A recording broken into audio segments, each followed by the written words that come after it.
조합제TV 시청자 여러분 안녕하십니까. 이 세계사 상책을 시작을 하겠습니다. 오늘의 테마는 바이킹, 노르만 신화, 그리고 반지의 제왕, 왕자의 게임, 또는 니벨룽겐의 반지, 또는 어벤져스, 뭐 이런 것을 총괄해가지고 왜 요사이 이 대중문화 속에서 특히 이 영화나 이 만화 영화, 애니메이션 여기에 바이킹 또는 바이킹 신화가 많이 등장하느냐에 대해서 말씀을 드리려고 합니다.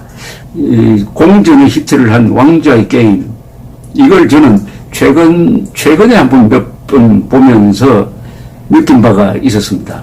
저는 아무 사전 지식 없이 봤는데 보고 나니까 이게 바이킹, 노르만 시절의 어떤 분위기가 느껴졌습니다. 그래서 자료를 찾아봤더니 왕자의 게임에 인용된 또는 참고로 한 게 이 북구 신화가 많고 볼숭가 사가라는 어떤 스토리, 이건 시로 쓴 스토리인데 스토리에서 착안한 바가 많다 하는 이런 해설 기사가 있어서 저의 감이 맞았구나 생각되었습니다. 이 왕자의 게임이 촬영된 배경이 아이슬란드에서 많이 촬영되었다는 것도 저희 감과 이렇게 일치하는 건데, 아이슬란드는 아시다시피 노르웨이 바이킹이 가서 개척한 데죠. 아이슬란드에서 그 다음에 또 그린랜드로 갑니다. 그린랜드를 넘어서 지금 카나다 동쪽에 서기 약 1000년경에 바이킹이 상륙을 했으나 그게 정착하지 못하고 돌아갔습니다. 그 뒤 500년 뒤에 콜럼버스가 미 대륙에 상륙을 하는 거죠. 그보다 500년 먼저 바이킹이 상륙을 했습니다. 그리고 반지의 제왕도 그렇고 어벤져스 뭐 이런 걸 쭉 보면은 공통점이 하나 있습니다. 여기에 등장하는 이 전사들이 많이 나옵니다. 전사. 영어로 말하면 워리어인데 이게 기사하고 조금 달라요. 이 유럽 영화에 나오는 중세 기사 영화는 많죠. 뭐 사자왕 리차드라든지 이 기사 영화가 많은데요. 그 기사들은 기독교적 신앙으로 뭉친 사람들입니다. 바로 십자군이 그런 사람들이죠. 그런데 반지의 제왕, 왕자의 게임 뭐 이런 데 나오는 주인공들은 기독교적 신앙이 아니라 어떤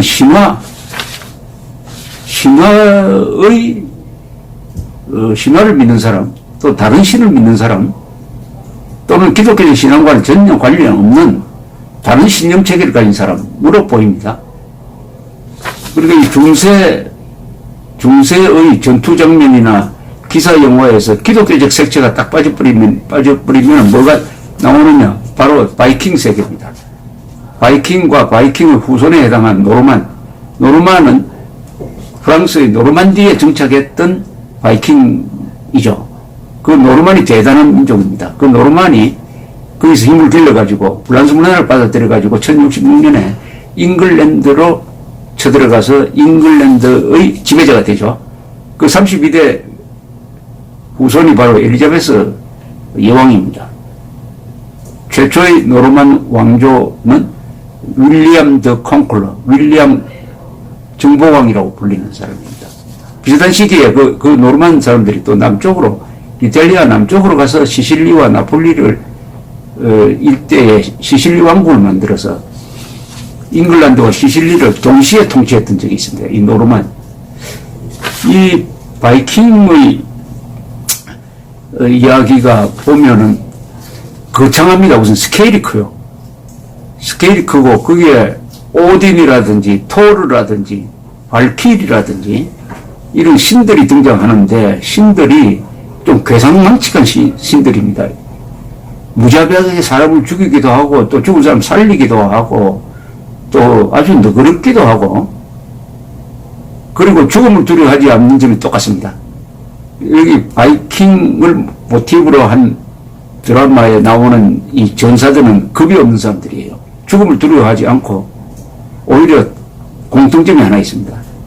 전장에서 장렬하게 죽는 것을 최고의 미덕으로, 바로 장렬하게 죽기 위해서 인생을 살아가는 사람처럼 보입니다. 실제로 바이킹이 그런 사람들이었고요. 그리고 이 바이킹은 기독교를 가장 늦게 받아들였습니다. 바이킹은 인종적으로는 게르만족입니다. 게르만족이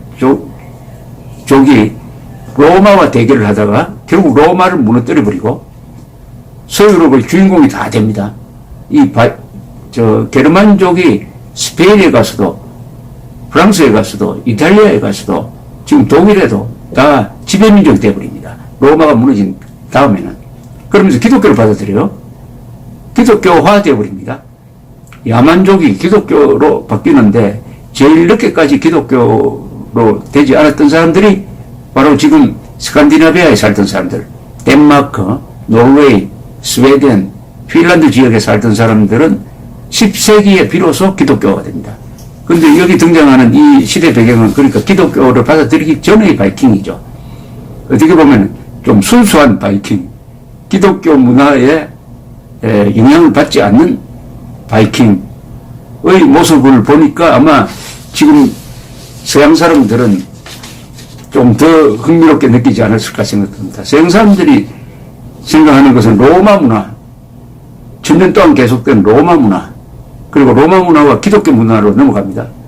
그런데 그것과는 다른 야성적이고 무자비하기도 하고 또 남자답기도 하고 거기서 어떤 쾌감을 느끼고 애착을 느끼는 건데 그것은 저는 야만의 미학이라고 생각합니다. 야만의 미학, 남자의 미학, 정사의 미학이죠. 그런 것이 캐릭터를 통해서, 스토리를 통해서 등장하니까 익숙했던 그것하고는 다른 세계죠. 다른 세계입니다. 여기 바이킹에 심취한 사람이 한두 사람이 아닌데 히틀러는 게르만족이 세계를 지배해야 된다는 생각을 가졌던 인종주의자인데 이 사람이 바이킹을 참 좋아했어요. 바이킹에서 뭐 따온 용어라든지 또는 바이킹이 쓰는 어떤 문장 같은 걸 차용하기도 해가지고 바이킹 숭배자였습니다. 히틀러가. 그 다음에 히틀러의 영향을 좀 유명한 작곡가가 있죠. 바그너입니다. 바그너의 여러 오페라 중에서 니베룽겐의 반지가 있습니다. 니베룽겐의 반지가 바로 이 바이킹 신화에서 모티프를 찾은 겁니다. 바이킹 신화의 최고 신은 오딘이라는 사람이죠. 그 부하 좀 되나요? 토르라는 사람이고. 그 다음에 발키리 뭐 이렇게 되는데 이 발키리라는 이 여자는 죽음의 신입니다. 뭘 하느냐? 전장에서 용감하게 싸우다가 바이킹이 죽어 있으면 찾아다니면서 그 중에서 특히 용감하게 싸운 사람들을 골라가지고 저승으로 데리고 가가지고 살려내요. 그럼 저승에서도 뭘 하느냐? 저승에서도 계속 싸웁니다. 저승에서 편안하게 싸는 게 아니에요. 계속 싸움박질을 하고 죽이고 하는 이런 끊임없이 싸워가는 모습이죠. 이 어린아이들한테 물어보면 아는 용어가, 바이킹 용어가 하나 있어요. 베르세르크. 베르세르크는 일본 사람이 만든 만화 캐릭터입니다. 베르세르크. 영어로는 버스크. B-R-S-E-R-K. 그 ER이 붙으면은 전사. 미친 듯이 싸우는 전사. ER이 빠지면은 우리나라에서 사진 찾으면은 광전적이다 이렇게 나옵니다. 미칠 광자에 싸울 전자.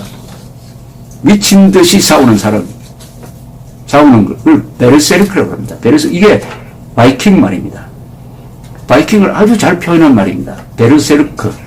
바이킹의 전사들은 전쟁을 할 때는 미친 듯이 싸우는 사람들입니다. 전쟁 그 자체를 미칠 정도로 좋아하는 사람들이에요. 이런 사람들하고 전쟁하면 당할 수가 없습니다. 그리고 또 얼마나 이게 몸이 큽니까? 미칠 듯이 전쟁을 잘하는 사람. 근데 바이킹에서 유래한 말 중에 또 하나가 있습니다. SAGA, 사가. 사가는 대서사시, 뭐, 스케일이 큰 스토리, 뭐, 이런 뜻이죠. 이 사람들이, 이상하게 또, 바이킹들이 문학적이에요. 돌에다가 시를 하나씩 새겨 놓습니다. 시를 새겨 놓는데 그 시가 아주 멋집니다. 또 시인도 있고 해가지고 그 사람들이 남긴 기록, 그걸 사가라고 합니다. 사가. 또 바이킹 말 중에 너무나 익숙한 말이 하나 있죠. 법, 로, LAW, 로. 법이 바이킹에서 나온 말입니다. 그거 이상하지 않습니까? 법을 부수고 문명을 파괴한 바이킹이 무슨 법이냐 하지만은 이 바이킹의 양면성이 있습니다. 무자비한 약탈자고 정복자인데도 일단 지배체제로 돌아가면, 지배를 하기 시작하면 왕이 된다든지 공작이 된다든지 해가지고 어느 지역을 지배하면 이 사람들이 제일 먼저 하는 것이 법치를 만드는 겁니다. 법치를 만든다는 것은 제도를 만든다는 겁니다. 그리고 관습을 만든다는 거죠. 그 다음에는 재주 있는 사람들 다 모아가지고 장사를 열심히 하도록 합니다. 그 다음에는 장사를 열심히 하도록 하면 세금이 그치죠. 그 세금 가지고 성당 짓고 성을 짓습니다. 건설자로 바뀝니다. 법치 건설. 그리고 지금 잉글랜드, 영국을 여행하시면은 저 산 중턱에 있는 성, 도시에 있는 성당,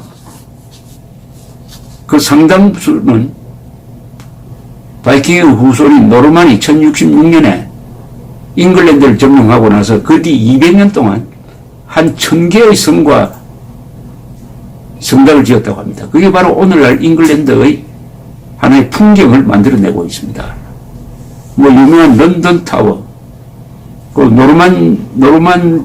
노르만디에 있는 몽생 미셸, 이게 다 노르만 바이킹 후손들이 만든 건축물이죠. 특히 로마네스크 건축 양식을 북유럽에 퍼뜨리는데 아주 핵심적인 역할을 한 사람들이 이 노르만 바이킹입니다. 그리고 제1차 십자군의 행동대장들은 거의 다 바이킹 후손들의 노르만이었습니다. 그러니까 제가 지금 설명드리면, 그런 걸 가지고 영화를 만들면은 그 영화가 어마어마한 스케일이고 재미가 있어지지 않겠습니까? 그래서 바그너가 리베룽겐의 반지라는 오페라를 만들었는데 이게 바로 게르만 정신, 게르만의 영혼, 이게 담겨져 있다고 합니다. 그래서 히틀러가 바그너 숭배자가 됐어요. 그러니까 독일 사람들의 영혼, 바이킹 사람들의 영혼을 깊게 들어가면은 그게 아주 신비한 구석이 있습니다. 신비하고 아주 깊고, 이 보통 상식적으로 생각하는 거하고는 사생활이 우선 달라요, 이 사람들은. 예컨대, 이 사람들의 가장 큰 가치는 뭐였느냐 하면은 이 바이킹이 남긴 시 하나를 돌에 새긴 시입니다. 시를 하나 제가 소개를 해요. 가축들이 죽는다. 친척들도 죽는다. 너도 죽어야 한다. 내가 아는 한 영원히 살아남을 것은 죽은 이들 하나하나의 정정당당한 이름이다. 정정당당한 이름이다. 이 시를 소개한 어느 학자가 바이킹의 행동 윤리를 이렇게 요약을 했습니다. 그들은 영적 신념의 소유자들이었다. 사람은 자신에게 주어진 운명을 살아가야 한다. 중요한 것은 궁극적 결과물이 아니라 어떻게 이 운명적 게임을 감당하는가였다. 고통은 참아내야 한다. 남을 위해서나 원칙을 위해서가 아니라 운명의 실천을 위하여, 미리 주어진 삶의 목적을 구현하기 위하여 폭력과 잔인한 행동도 예사로 했다. 이 또한 변명이 필요 없다. 운명이니까. 그들은 사회적 의무나 도덕적 금기 따위는 무시하였다. 그들은 자신의 안전과 경제적 이해 득실 같은 것들은 경멸을 하였다. 그러나 그들은 무엇이 나쁘고 옳다는 것에 대해서는 확실한 기준이 있었다. 그것은 미학이었다. 그들이 한 일들이 다른 사람들을 기쁘게 할 정도의 이야기거리가 된다면은 그것은 멋진 것이고 그래서 옳은 것이 된다. 이게 바로 바이킹 사람들의 이 가치관을 아주 절묘하게 표현했습니다. 미학이라는 겁니다. 이 기독교가 들어오기 전에 바이킹 사람들은 이 인생을 어떻게 사느냐? 용감하게 멋지게 살고 죽어야 한다. 용감하고 멋지게 살려면 어떻게 해야 되느냐? 자기의 주어진 운명을 충실하게 사는 것이다. 변명할 필요 없다. 거기에는 도덕적 기준, 뭐 기독교적 도덕적 기준이라든지 이런 게 적용이 안 되고 얼마나 멋지게 살아가지고 그 이름을 남기느냐. 이렇게 이야기해보면 이게 좀 비슷한 유형의 인간력이 이 세계사에서 한 두 개가 있어요. 하나는 일본의 사무라이입니다. 일본의 사무라이들의 행동 윤리가 멋지게 사는 겁니다. 그리고 죽음도 멋지게 맞는 거죠. 일본 사람들이 죽을 때 어떤 책임을 지고 죽을 때라든지 아니면은 스스로 양심에 그리낀다고 하면 할복자살을 합니다.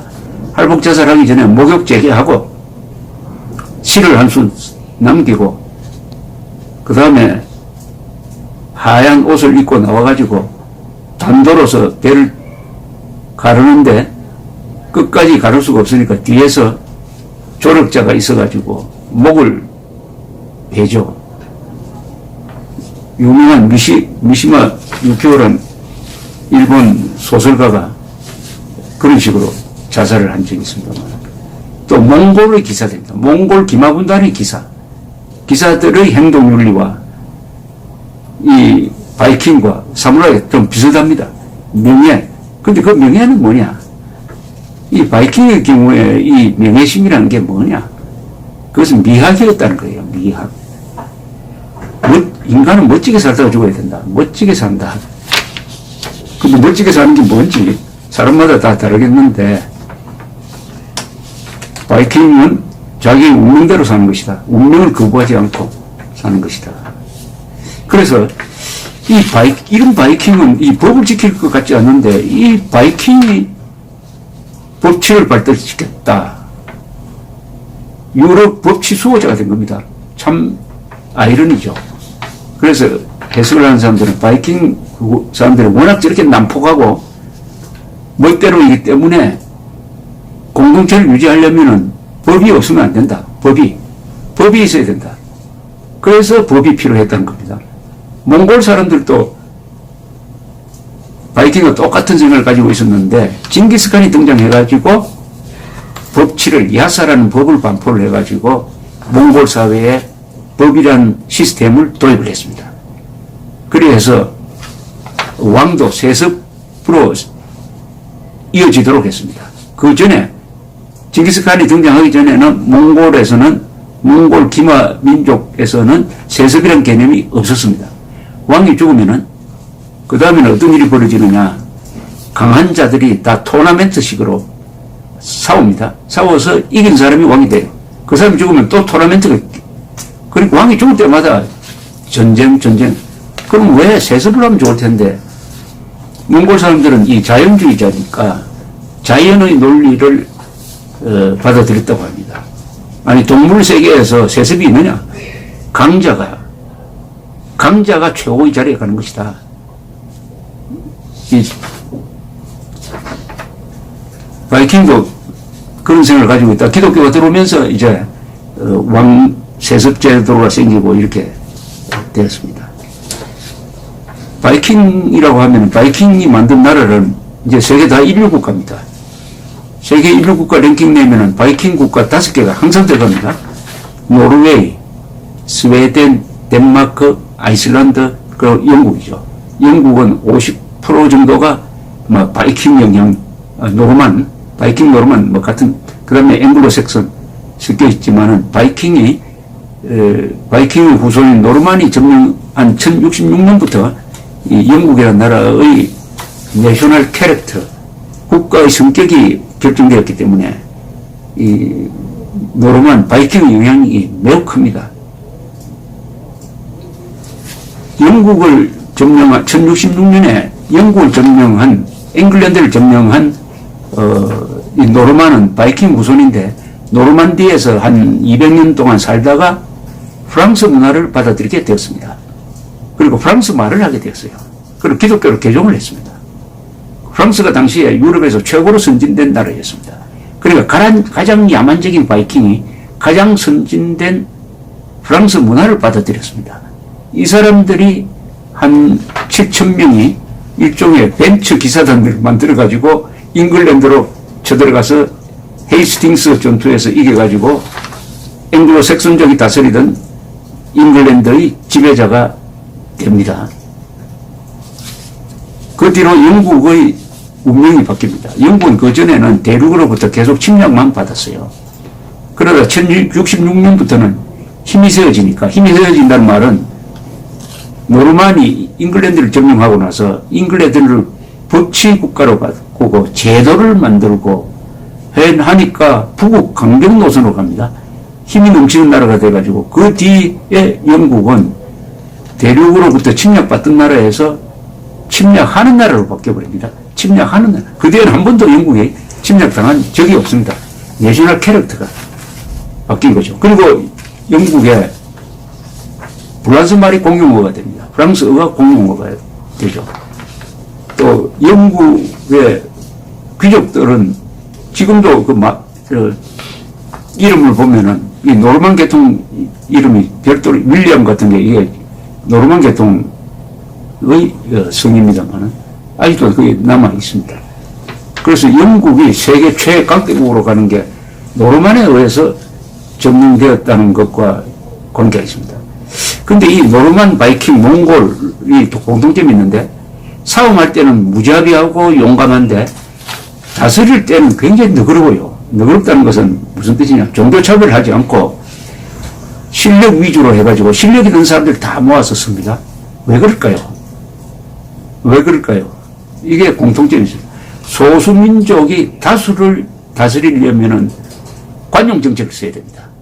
소수민족이 다수를 다스릴 때 종교차별을 하고 일일이 간섭해가지고는 이게 통치가 안 됩니다. 들고 일어나 버립니다.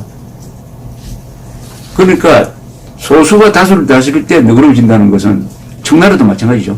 청나라를 명나라를 거꾸로 들이고 청나라를 세운 이 여진족은 자기보다 인구가 한 100배나 많은 한족을 다스렸습니다. 그러니까 너그럽게 다스릴 수밖에 없죠. 영국도 마찬가지 아닙니까? 영국이 한때 세계의 4분의 1을 식민지로 만들었는데 일일이 어떻게 간섭합니까? 중요한 것만 딱 잡는 거예요. 그러니까 바이킹, 몽골, 영국 사람들이 통치 방식은 소수가 다수를 지배하는 건데 소수가 다수를 지배하는 요령이 있습니다. 바로 영국의 엘리트 공무원 1000명이 그때 몇 억 대는 인도를 다스렸다고 합니다. 어떻게 1000명이 몇 억을 다스립니까? 첫째가 기준이 있습니다. 다스리는 관리가 청렴해야 된다. 돈 먹으면 안 된다는 겁니다. 두 번째, 그 주민들의 풍습이라든지 종교에 간섭하면 안 된다. 세 번째, 살인이나 이런 걸 저지르기 전에는 그 사람들을 처벌할 때 자신들의 법으로 하도록 만들어야 된다. 그리고 현지 주민들을 위해서 일해야 된다. 이렇게 되니까 1000명이 3억 인도를 다스릴 수 있었다고 합니다. 그러니까 바이킹, 몽골 전사는 태어날 때부터 지배하는 사람으로 태어납니다. 이 사람들은 노예가 되어본 적이 없는 사람들이에요. 지배한다는 것은 사람을 어떻게 다스리는 겁니다. 사람을 어떻게 관리하느냐는 거죠. 어떻게 하면 사람을 관리하느냐. 그렇게 연구를 하다가 보니까 사람이 딸이 다 과학 실용적인 사람이 됩니다. 실력주의자가 됩니다. 실력주의자. 실력주의자라는 것은 뭐냐면은 실력만 있으면 그 사람이 불교를 믿든 기독교를 믿든 차별 안 한다. 실력 있는 사람 다 모아라. 그 다음에 건물을 지어라. 돈을 준다. 이렇게 해서 노르만 바이킹이 점령한 곳에서는 아주 화려한 건축물이 만들어집니다. 시실리에 가보면은 거기 있는 훌륭한 건축물은 상당수가 저 북쪽에서 내려온 노르만 사람들이 지은 거예요.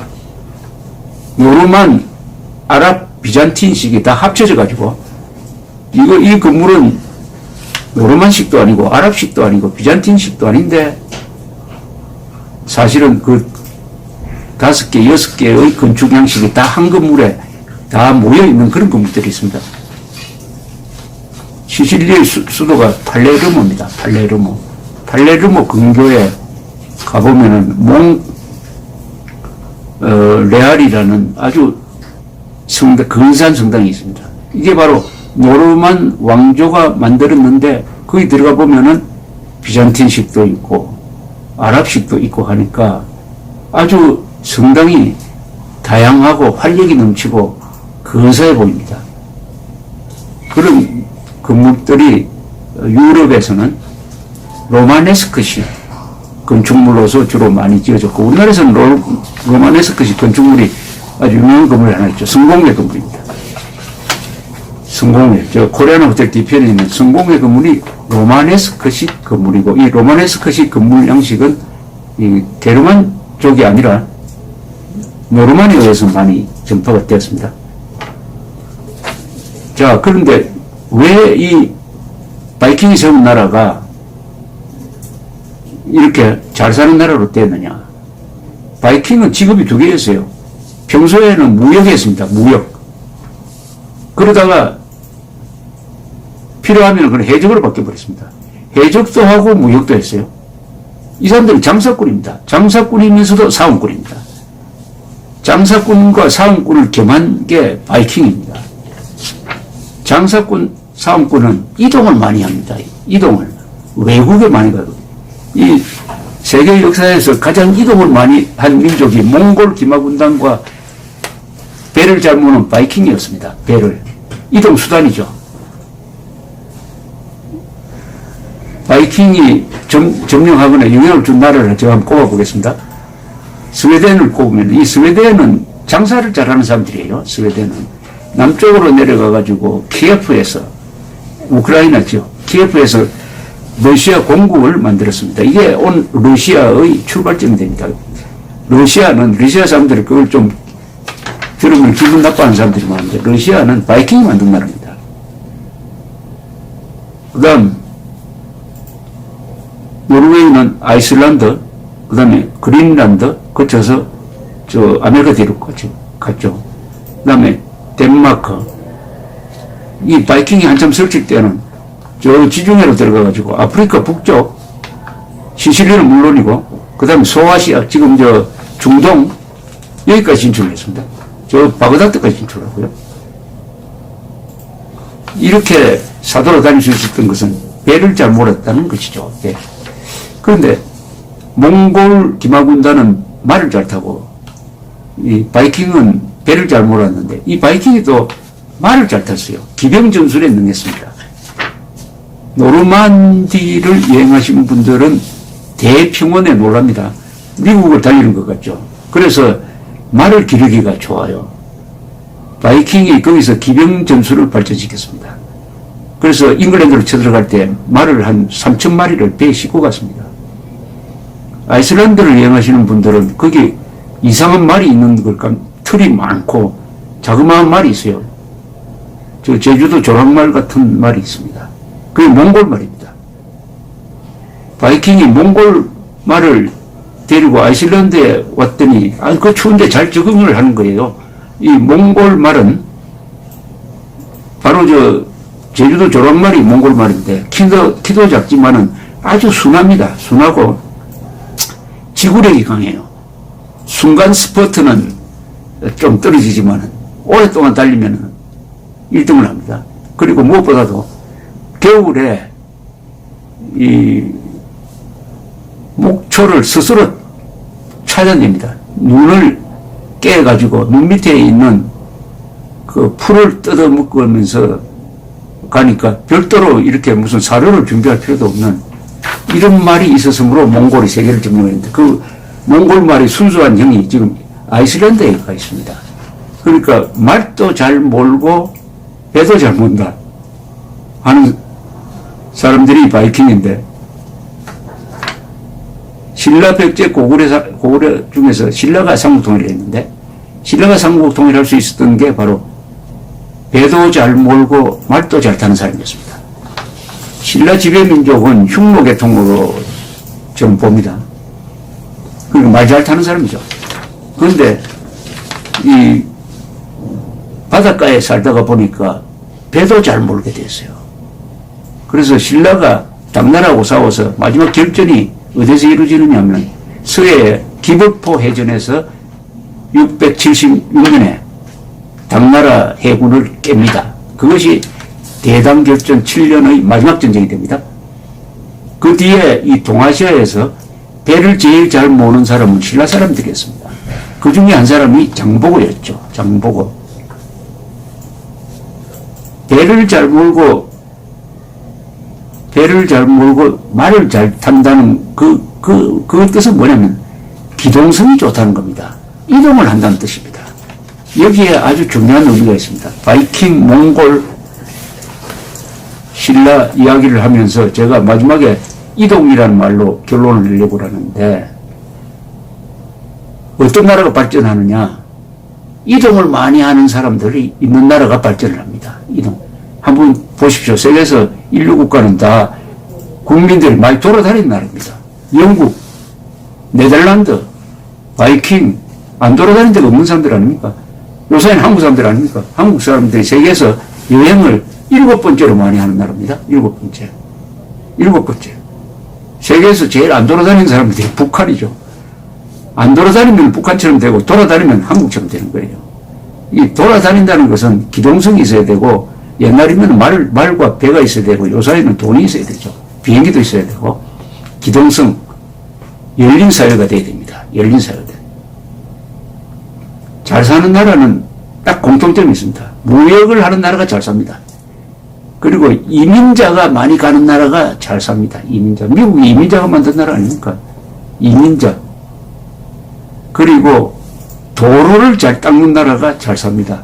인프라. 왜냐? 이게 다 이동을 편하게 하는 겁니다. 이동하는 곳에 행복이 있다는 말이 있습니다. 이동하는 곳에. 이동하려면 어떻게 해야 되겠습니까? 자유를 줘야죠. 자유. 정치 제도나 또 사람들이 기상이 용감하고 무엇보다 호기심이 있어가지고 새로운 세상으로 간다. 이 이민자들은 다 용감한 사람입니다. 아마 한반도를 거쳐서 일본에 건너간 사람들이 용감한, 한반도에 남았던 사람들보다 더 용감했다고 저는 봅니다. 그래서 오늘날 일본, 어마어마한 일본 문화를 만들어낸 사람들이죠. 그리고 메이플라워호를 타고 종교의 자유를 찾아서 미국으로 갔던 청교도 용감한 사람들이었습니다. 그게 바로 미국의 건국 정신이 된 거 아닙니까? 그래서 1626년에 메이플라워호를 타고 100여 명의 청교도가 상륙한 곳이 매사추세츠주 플리머스라는 데였습니다. 그 겨울을 지나면서 반이 죽었습니다. 그러나 그 사람들이 가져온 종교의 자유라는 이 사상이 바로 미국의 건국 정신이 되었습니다. 그래서 매사추세츠주의 별명이 스피릿 오브 아메리카입니다. 미국의 정신이다. 미국 정신이 뭐냐? 이동 정신. 자유를 찾아서 이동한다. 모험이죠, 모험. 왕좌의 게임 이야기를 하다가 결국 결론이 이런 쪽으로 흘렀는데, 한국이 잘 되려면은 이동, 그리고 이동을 뒷받침하는 자유의 시스템이 유지되어야 합니다. 이것을 가장 배 아프게 생각하는 자들이 바로 김일성과 같은 이런 폐쇄주의자들이고 북박이들입니다. 북박이들. 북박이와 이동하는 사람들. 대한민국은 이동하는 사람들이고 북한은 북박이 아닙니까?